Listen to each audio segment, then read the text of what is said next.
올해 66, 박재만은 은퇴 후에도 정확히 아침 7시 30분에 눈을 떴다. 몸은 버릇처럼 일어나 거실로 나가고 식탁에는 언제나와 다름없는 된장찌개와 김치, 계란말이가 놓여 있었다. 숟가락이 국에 닿는 순간 아내의 말은 한마디가 공기를 베었다. 또 그게 밥 말아 먹네. 지겨워. 그는 대답하지 않았다. 대답하면 길어질 걸 알았다. 국에 밥을 말아 먹는 습관은 어린 시절 할머니가 밥을 말아 건네던 김이 모락모락 나던 그릇에서 시작되었다. 그 온기는 오래 지나도 마음을 달래주었지만 지금 식탁의 온도는 차갑기만 했다. 결혼 초엔 그런 버릇 고쳐보자는 말이 농담처럼 흘렀고 그는 웃으며 넘길 수 있었다. 하지만 40년이 지나도 같은 말이 반복되자 농담은 잔소리가 되고 잔소리는 무시가 되었다. 아내는 이웃집 남편 이야기를 꺼냈다. 여행을 다니고 골프를 치고 등산 모임에 나간다고. 재만은 할 말이 막혔다. 은퇴 후 연락이 닿는 친구가 거의 없다는 사실이 그의 혀끝을 무겁게 눌렀다. 당신은 친구도 없어. 그 말에 그는 숟가락을 잠시 내려놓고 아내를 바라보았다. 그는 새벽같이 나가 밤늦게 들어오던 지난 세월을 떠올렸다.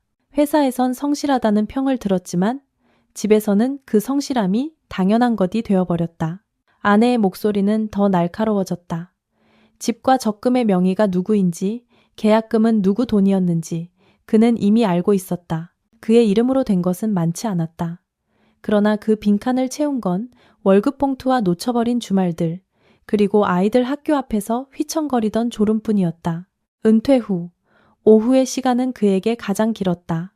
TV 앞에 앉아 있다 보면 밖에라도 나가보라는 말이 화살처럼 꽂혔다. 취미도 계획도 없이 갑자기 비어버린 하루는 정체성을 잃은 사람에게 얼마나 잔혹한지 그는 새삼 배웠다. 나이가 들수록 사람은 할 수 있는 일보다 할 수 있다고 믿어주는 시선이 필요하다는 것을 너무 늦게 깨달은 셈이었다. 그날 아침 아내는 마지막으로 말했다. 나도 내 인생이 있다고.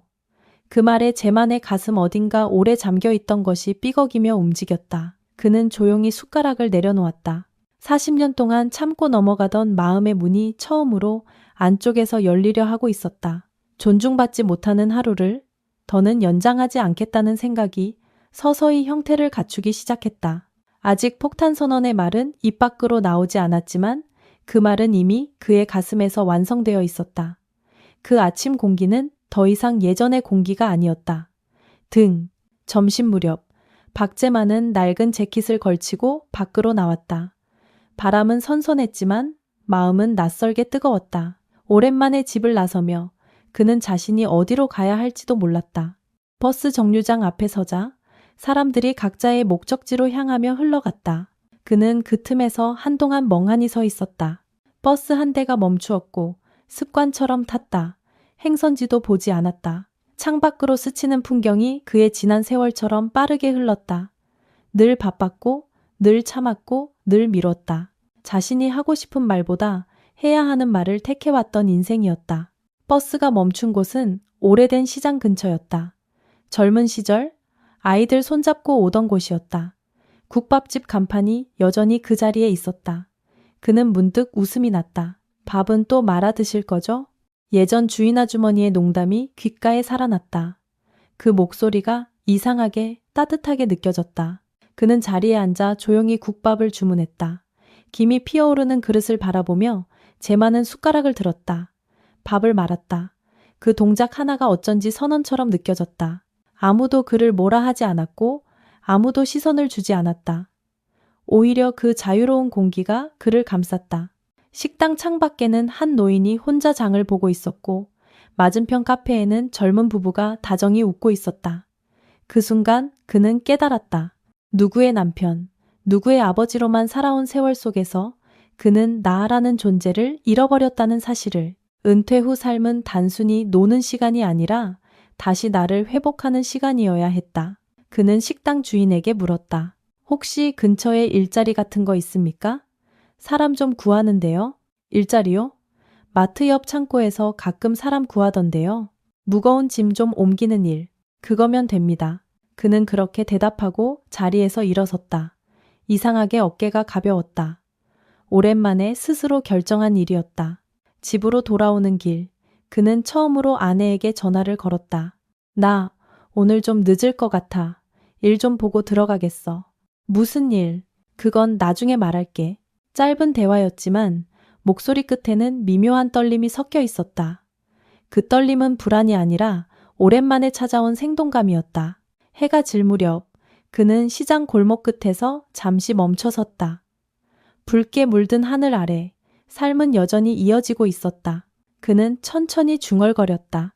그래, 이 나이에도 아직 늦진 않았지. 그리고 그날 밤 오랜만에 그는 국에 밥을 말지 않았다. 그 대신 자신의 내일을 천천히 생각하며 밥을 한 숟가락씩 꼭꼭 씹었다. 마트 창고 일은 생각보다 거칠었다. 무거운 상자를 옮기고 먼지 쌓인 통로를 정리하는 일은 젊은 사람들에게도 벅찼을 것이다. 하지만 박재만은 묵묵히 손에 장갑을 끼고 몸을 움직였다. 아저씨, 힘들면 쉬세요.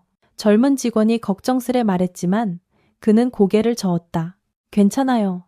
몸 좀 써야지 사람이 살지. 입에서 나온 그 말이 스스로에게도 낯설 만큼 단단하게 들렸다. 집안에서 아무 말 없이 하루를 흘려보내던 자신이 이제는 일의 리듬에 맞춰 다시 살아 움직이고 있었다.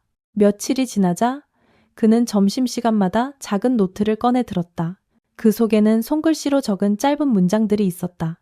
다른 사람의 인정보다 내 손의 감각을 믿자. 오늘도 밥은 내 손으로 번다. 그가 처음으로 자기 문장을 쓰기 시작한 것이었다. 퇴근길, 시장 입구의 사진관 앞을 지나던 그는 오래된 간판 밑에 붙은 안내문을 보았다. 시니어 사진 동호회 회원 모집 카메라 무료 대여, 초보 환영. 그날 저녁, 그는 오래된 셔츠를 다림질에 입고 그곳을 찾아갔다. 작은 방 안에는 같은 또래의 사람들이 카메라를 손에 들고 있었다. 처음 오셨어요? 이름이 어떻게 되세요? 박재만입니다. 아, 환영해요. 다들 그냥 재만 형님이라 부르면 되겠네요. 그는 오랜만에 듣는 형님이란 호칭에 이상하게 목이 메었다. 첫 수업날, 강사가 말했다. 사진은 보는 눈보다 살아온 시간을 담는 마음으로 찍는 겁니다. 그 말이 그에게는 마치 자기 인생을 해석해주는 문장처럼 들렸다. 그날 이후 그는 매일 아침 카메라를 들고 집을 나섰다. 공원에서 혼자 운동하는 노인, 손주와 손을 잡은 할머니, 오래된 벤치에 앉은 젊은 연인들, 그는 그들을 찍으며 세상을 다시 바라보았다. 사진 속엔 늙음도 외로움도 없었다. 오직 살아있음의 증거만 있었다. 어느 날 아내가 식탁 위에 놓인 카메라를 보았다. 이게 뭐야? 사진 배우고 있어. 계산건 미다 고관이대. 사진? 그녀는 처음엔 믿기지 않는다는 듯 웃었지만 잠시 후 조용히 물었다. 나도 찍어줄래? 그는 잠시 멈췄다가 천천히 고개를 끄덕였다. 물론이지. 그날 오후 그는 아내를 마당 의자에 앉히고 카메라를 들었다. 햇빛이 부드럽게 그녀의 얼굴을 비췄다. 셔터가 눌리는 순간 그는 속으로 중얼거렸다. 이 사람도 나도 여전히 살아있구나. 그날 밤 오랜만에 두 사람은 나란히 식탁에 앉았다. 아내가 조심스레 말했다. 당신 요즘 표정이 좀 달라졌어. 그는 미소 지었다. 응, 나도 그걸 느껴. 그리고 오랜 세월 처음으로 그들은 아무 말 없이 함께 밥을 먹었다. 국에 밥을 말지 않은 채로 봄이 다시 왔다. 벚꽃이 피어나는 4월, 박재만은 구청 문화센터 한쪽 작은 전시실 앞에 섰다. 문 앞에는 손으로 쓴 간판이 걸려 있었다. 나의 두 번째 인생잠 박재만 사진전. 그 문구를 보는 순간 그의 손이 조금 떨렸다.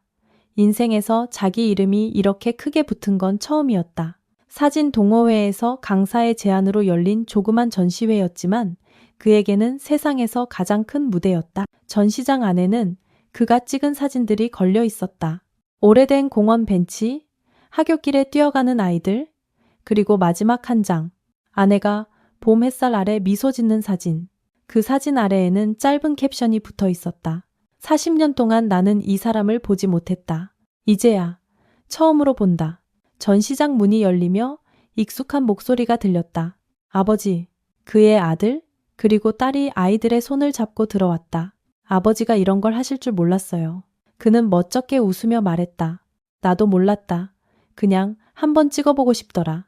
손자 하나가 사진을 가리켰다. 할아버지, 이 아줌마 예쁘다. 모두 웃었고 아내는 얼굴을 붉혔다. 그 순간 공기 속에 오래 묵은 냉기가 사라지고 따뜻한 온기가 흘렀다. 전시가 끝날 무렵 그는 천천히 방명록을 열어보았다. 익숙한 필체로 이런 글이 적혀 있었다. 밥 말아 먹는 사람도 이렇게 멋질 수 있구나. 당신 아내? 순자. 그는 펜을 들고 그 밑에 한 줄을 적었다. 그래도 여전히 당신 된장찌개가 제일 맛있소. 밖으로 나오자 바람이 불었다. 꽃잎이 흩날리며 길 위를 덮었다. 그는 천천히 걸었다. 이제 어디론가 향하는 발걸음이 아니라 자신을 향해 돌아가는 길이었다.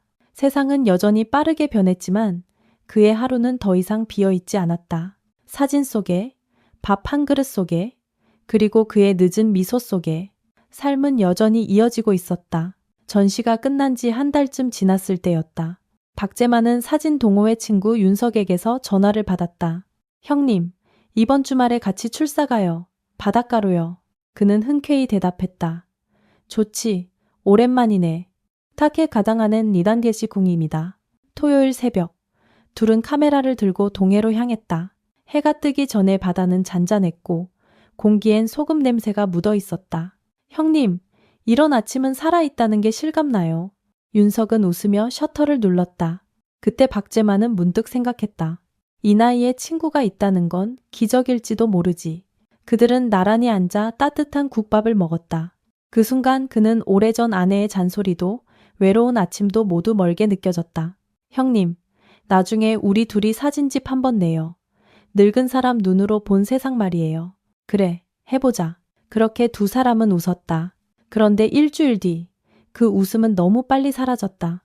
윤석이 심장마비로 세상을 떠났다는 연락이 왔다. 카메라를 정리하던 중이었다고 했다. 박재만은 믿기지 않았다. 며칠 전까지 함께 사진을 찍던 그 친구가 이제 없다는 사실이 실감나지 않았다. 장례식장 조문을 마치고 나오는 길에 그는 혼잣말했다. 이 나이에 친구를 얻는 건 어렵고 잃는 건 순식간이구나. 그날 밤 그는 윤석이 보내준 마지막 사진을 열어보았다. 화면 속엔 해 뜨기 직전의 바다, 그리고 모래 위에 남은 두 쌍의 발자국이 있었다. 그 아래 파일 이름은 이렇게 되어 있었다. 두 번째 봄, 웨지에맨. 그는 오래도록 그 사진을 바라보았다. 눈물이 천천히 떨어졌다. 그리고 조용히 속삭였다. 그래 윤석아, 네가 말한 그 사진집, 나 혼자라도 꼭 낼게. 그날 이후 그의 사진에는 이전보다 더 깊은 고요가 깃들었다. 빛과 그림자 사이. 그는 처음으로 시간의 끝을 직면하는 법을 배워가고 있었다. 윤석의 장례가 끝난 뒤 박재만은 한동안 사진기를 들지 못했다. 그의 컴퓨터 바탕화면에는 여전히 두 번째 봄, with Jman이라는 폴더가 있었다. 그 안에는 미처 인화하지 못한 사진들이 수십 장, 그리고 친구의 웃음이 녹아있는 마지막 바다의 파도 소리 영상이 저장돼 있었다. 며칠 후 그는 마음을 다잡고 동호회 사무실로 향했다. 형님, 요즘 안 나오시길래 걱정했어요. 후배인 미정이 다가와 말을 걸었다. 사진집 내보려고? 윤석이랑 약속했거든. 좋아요. 저도 도와드릴게요. 그렇게 시작된 작업은 생각보다 길고 고되었다. 필름을 정리하다 보면 친구의 목소리가 들리는 듯했다. 형님, 좀 더 가까이 찍어요. 인생은 확대해야 맛이 있잖아요. 그 말이 귀에 울렸다. 그런데 그 울림이 점점 이상하게 변해갔다. 처음엔 단순한 피로인 줄 알았다. 하지만 며칠째 귀 안쪽에서 윙 하는 소리가 멈추지 않았다. 처음엔 바람소리인 줄 알았지만 밤이 되어도 새벽이 되어도 그 소리는 사라지지 않았다. 병원을 찾은 그는 청력 검사실에서 하얀 벽을 바라보았다. 이명이 꽤 심하십니다. 연세도 있으시고 스트레스가 원인일 가능성이 큽니다. 다레키러 의사의 말은 담담했지만 그의 마음에는 묘한 공포가 밀려왔다. 그날 집으로 돌아오던 길, 그는 도시의 소음이 전혀 들리지 않는 듯한 이상한 고요 속에 서 있었다. 모든 소리가 사라지고 오직 귀 안에서 웅웅거리는 소리만 남아 있었다. 그것은 마치 세상이 자신을 천천히 밀어내는 듯한 느낌이었다. 그날 밤 아내가 물었다. 왜 이렇게 멍하니 있어요? 아무 소리도 안 들려서 그래. TV 소리 크게 틀어줄까? 그는 고개를 저었다. 괜찮아. 지금은 조용한 게 좋아. 하지만 사실 그는 그 조용함이 두려웠다. 그 조용함 속에서 윤석의 목소리가 들려오는 것 같았기 때문이다. 형님, 아직 끝난 게 아니에요. 사진집 꼭 완성해야죠. 그는 다시 카메라를 들었다. 렌즈 너머 세상이 흐릿하게 흔들렸지만 그는 셔터를 눌렀다. 이번엔 피사체가 아닌 자신의 흔들림을 찍는 기분이었다. 그리고 그날 밤 그는 일기에 이렇게 썼다. 귀는 점점 닫혀가지만 마음은 더 열리고 있다. 박재만은 봄비가 내리던 아침 책상 위에 쌓인 인화지를 조심스레 펼쳤다. 사진집 제목은 이미 정해져 있었다. 두 번째 봄, Two Springs. 윤석과 함께 계획했던 이름이었다. 이제 그 약속을 혼자서 완성해야 했다. 그는 매일 새벽마다 작업실로 나갔다. 책상 옆에는 귀에 꽂은 작은 보청기가 있었다. 이명은 여전했지만 그 소리 속에서도 그는 빛의 방향을 듣는 법을 배워갔다. 셔터 소리가 거의 들리지 않아도 손끝으로 찰칵의 진동을 느낄 수 있었다. 사진 속 인물들은 대부분 노인들이었다. 공원에서 바둑 두는 사람들, 오래된 상점 주인, 손녀의 손을 꼭 잡은 할머니. 그는 렌즈를 통해 자신을 보았다. 아, 나도 저 사람들 중 하나구나. 노년의 얼굴이 더 이상 불쌍하지 않았다.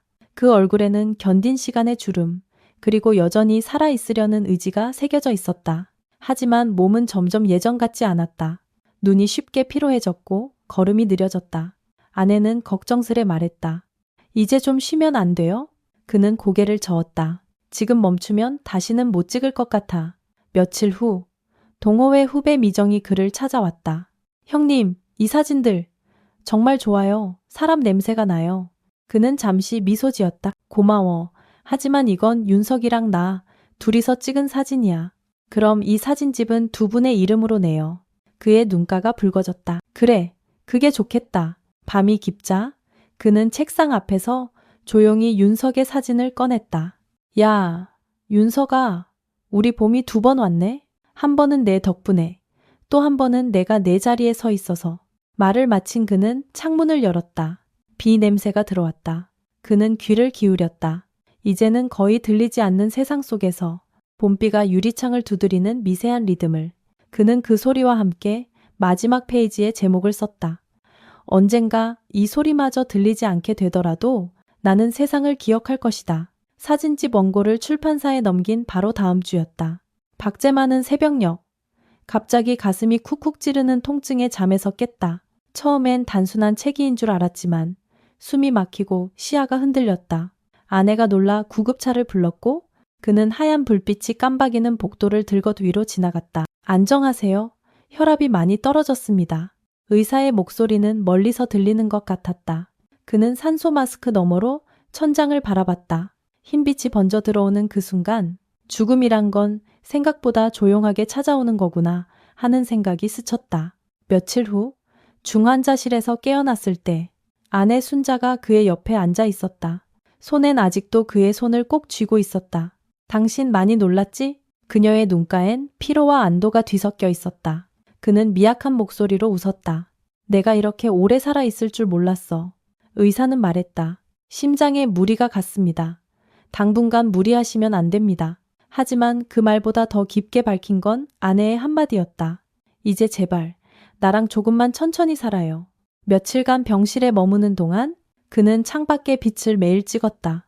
아침이면 푸른빛, 오후엔 주황빛, 밤엔 불빛 하나. 렌즈를 들 수 없어 휴대폰으로 찍었지만 그에게 그 빛들은 인생의 시간표처럼 느껴졌다. 어느 날 미정이 찾아왔다.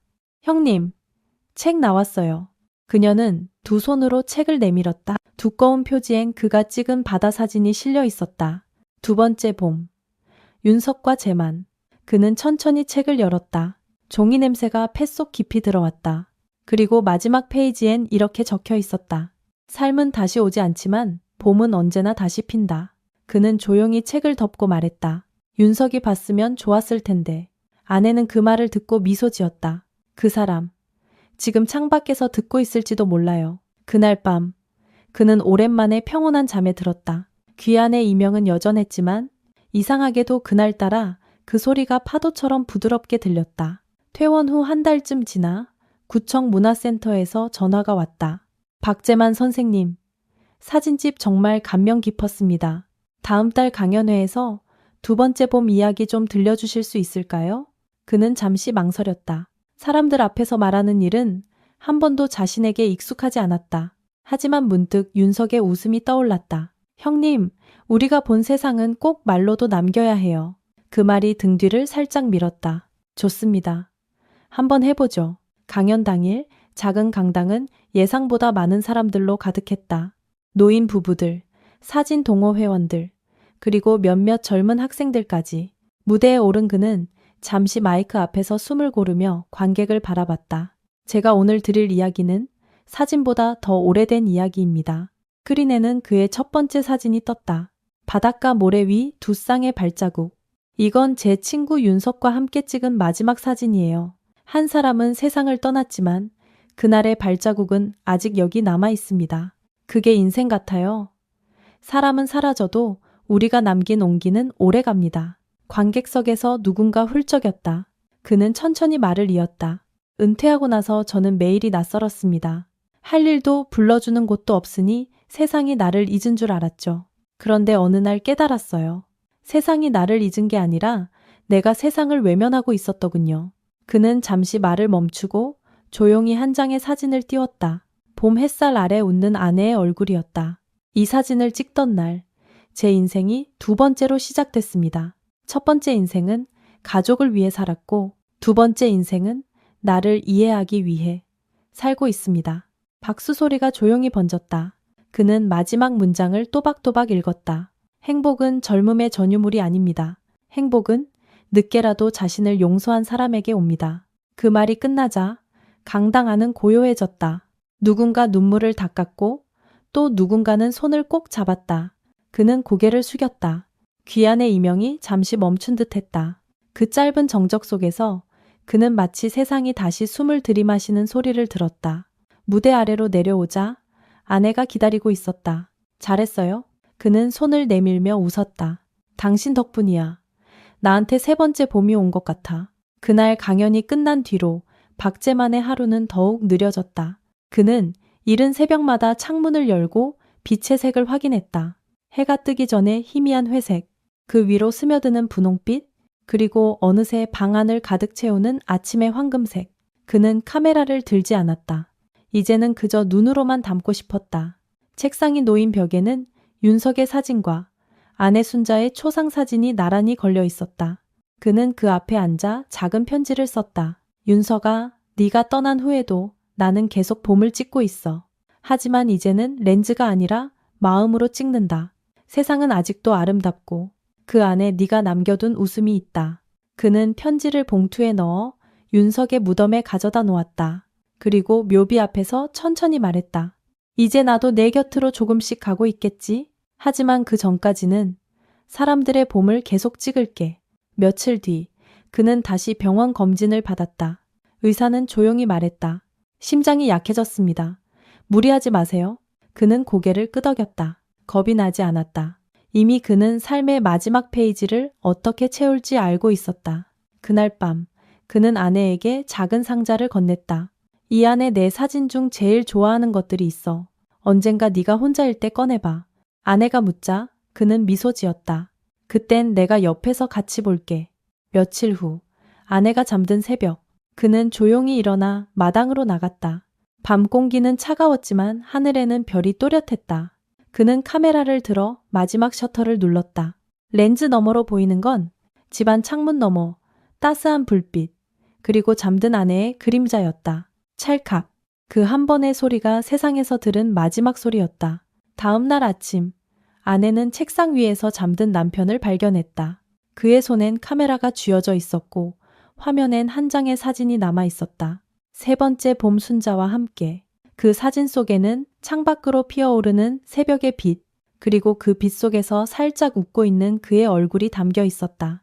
아내는 눈물을 흘리며 조용히 말했다. 당신은 결국 끝까지 봄을 찍었네요. 창밖엔 벚꽃이 흩날리고 있었다. 마치 누군가의 부드러운 작별 인사처럼.